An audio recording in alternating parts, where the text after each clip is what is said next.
guys, Rob here. Today I'm going to be reviewing the Emax R, a little mini quad.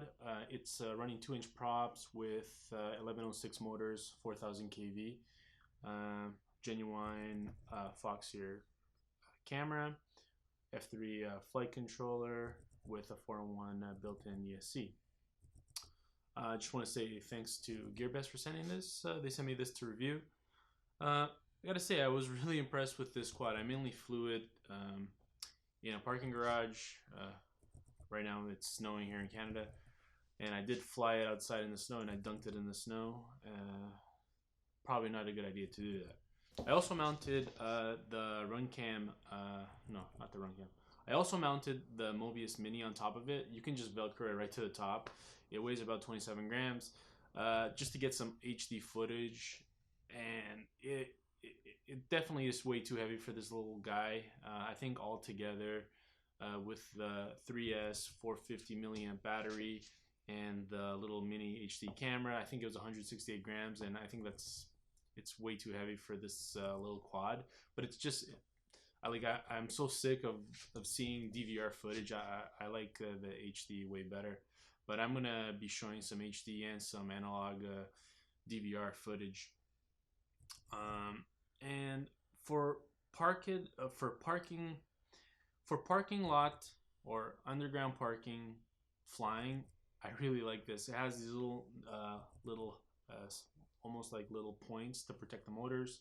The props are tough.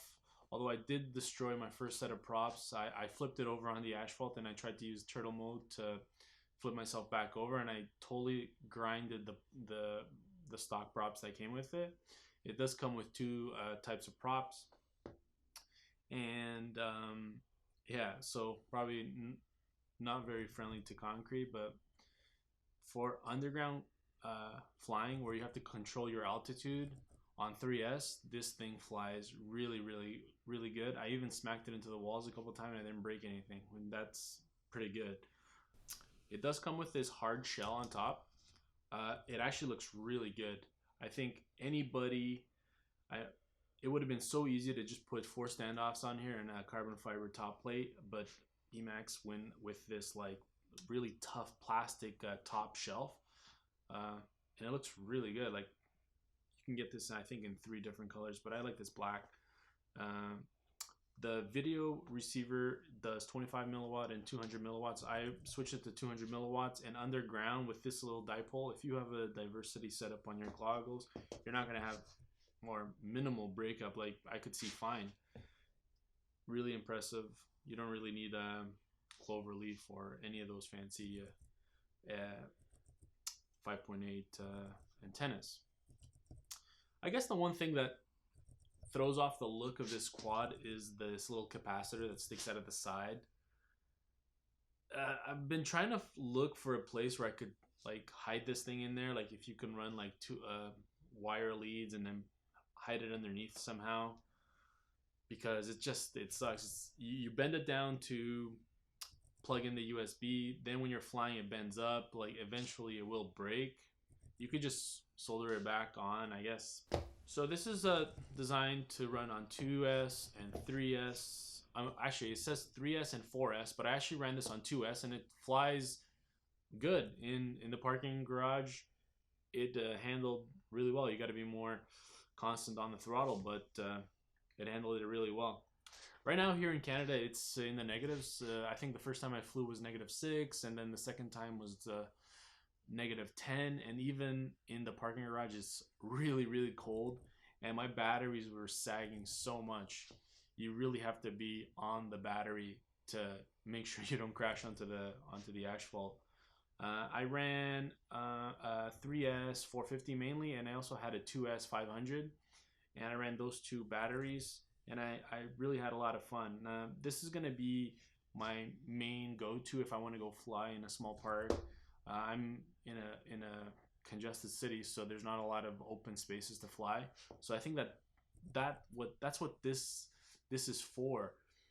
I know a lot of people are talking about spec racing. This is the perfect quad for spec racing. If everybody bought one of these, this would be an amazing spec class. I mean, it flies like a full 5-inch quad, And these little batteries you can charge. They're so easy to charge if you just bring a charger with a like a 5,000 milliamp 3S battery to run the charger. You can charge these little batteries like over and over again off a 5,000 milliamp 3S battery. That's what I did out on the field. Part support. So actually, when I dunked this in the snow, I actually busted one of the ESCs. So I got to replace one of the ESCs. Uh, I wish I hadn't because I was loving flying this thing.